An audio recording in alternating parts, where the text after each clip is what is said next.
So ayan, today is Monday at lakaran na naman po kami with Ate Patpat and Ate Ezra. Makulimlim na morning mga kapiks. So early din po akong naligo dahil punta pa ako ng hospital. Ayan, may bahalina. Nagpapasama po yung kapatid ko kasi yung baby po nila check up po namin dahil inuubo po mga kapiks. Hindi pa po nag-isang buwan, may ubo na. Muna pa. So yung mga bata, pinagbaon ko lang po para kahit anong oras pa ako umuwi mamayang tanghali, hindi po sila magutom dahil may baon na po.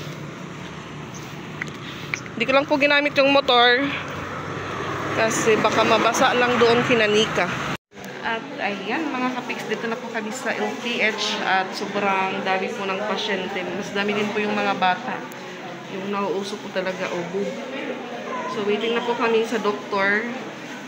Alas 9 na po ng umaga. Ayan, ang dami po ng pasyente. Doon po yung pamangkin. Doon po yung mother sa gilid nakaupo. Hanggang sa labas yung mga pasyente, mga kapiks, madami-dami pa po. So ayan, nadagdagan dito yung mga bata.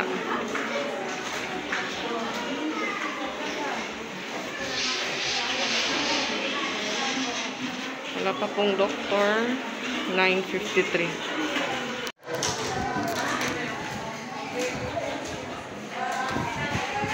Yun na po yung baby.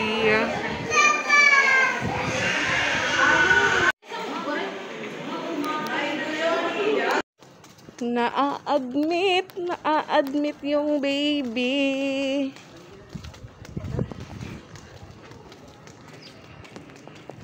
Punta po kami ng emergency room. Kaunti na lang po yung pasyente doon sa loob mga kapiks.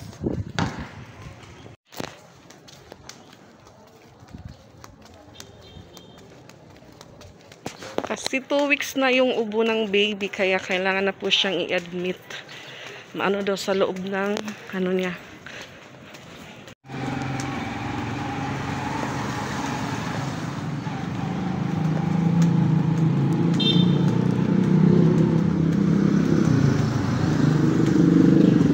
So ayun na.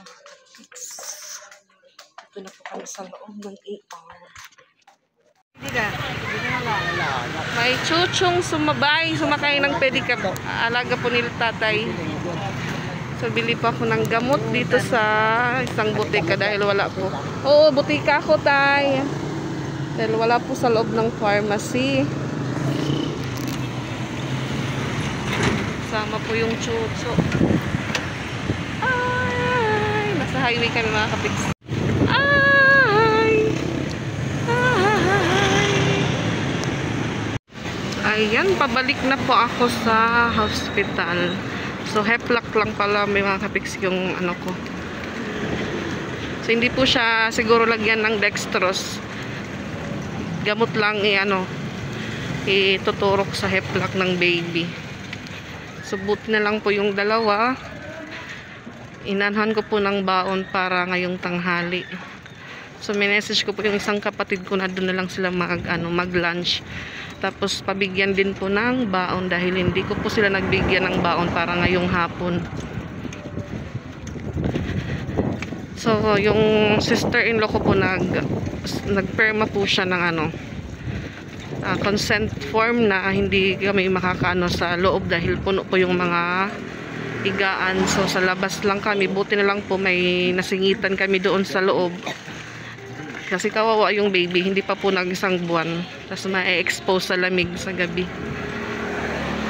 Ayan, makulimlim. So, hindi pa po pumunta yung kapatid ko dito sa hospital. Sana hindi po nahawaan ng nanay kasi yung nanay po may hika. Asthmatic po yung nanay. Ayan mga kapiks, katapos ko naman pong ibigay yung Heplak. So, kinuha naman ng mother yung life birth po ng baby kasi yun nga hindi pa po isang buwan. buti na lang po pumayag yung sa medical record para po sa PhilHealth naman ng nanay. Kaya kailangan yung live birth ng baby. So ngayon naman dito ako sa labas, magpapa-Xerox po ako. Kailangan po nila ng Xerox copy ng nanay tsaka baby. So, tapos na din po kami kumain. Bumili lang po kami ng pagkain dito sa labas. Dahil yun nga ho, hindi po kami prepare sa ano lang kasi check up lang po yung pinunta namin. Yun pala, admitting na yung baby. Umuwi yung mother kanina. Kumuha po siya ng mga gamit para sa baby. Dahil yung dala lang po namin wipes tsaka diaper.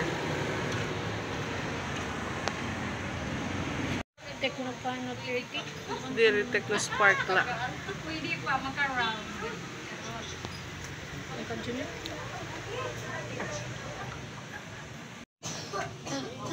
Yung baby po yan, asthmatic po. Bagong pasok lang din.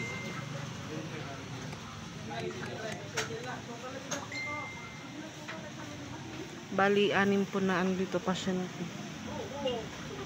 Unom? 7. 7 pala mga kapatid.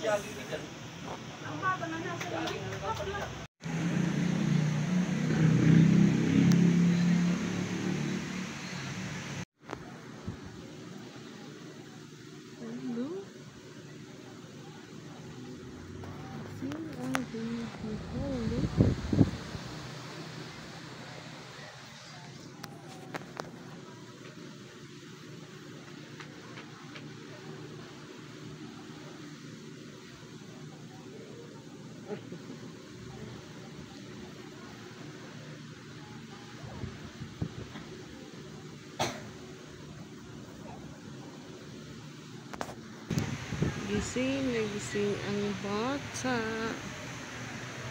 Tulog po dito yung katabi. Doon. Yan. Mga tulog po.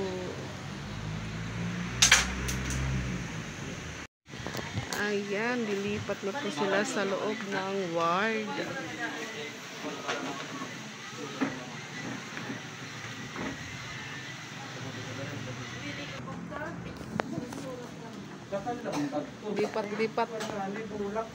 Lipat bahay.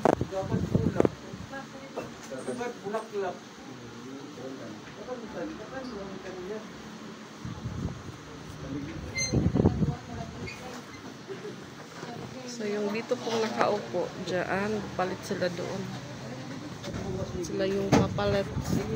Yan, 5:54, nalipat na din po yung baby, mga kapiks. Ilipat na po kami sa ward room. Mag-aalas 6 na din po mga kapiks.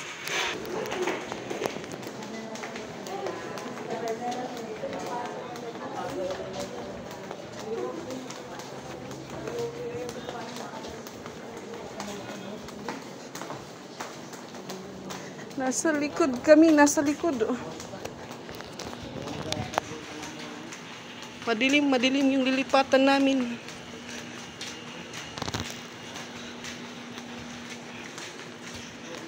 So before, doon po yung room niya. Doon. So dito naman kami ngayon.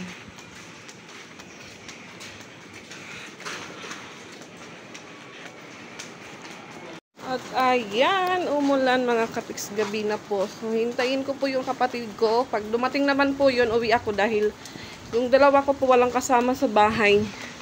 So hindi ko po nadala lahat ng gamit. Iniwan ko po muna sila doon sa room. Balik pa ako sa emergency room kunin yung ibang gamit mga kapiks. Gabi na po, gabi. 6:01.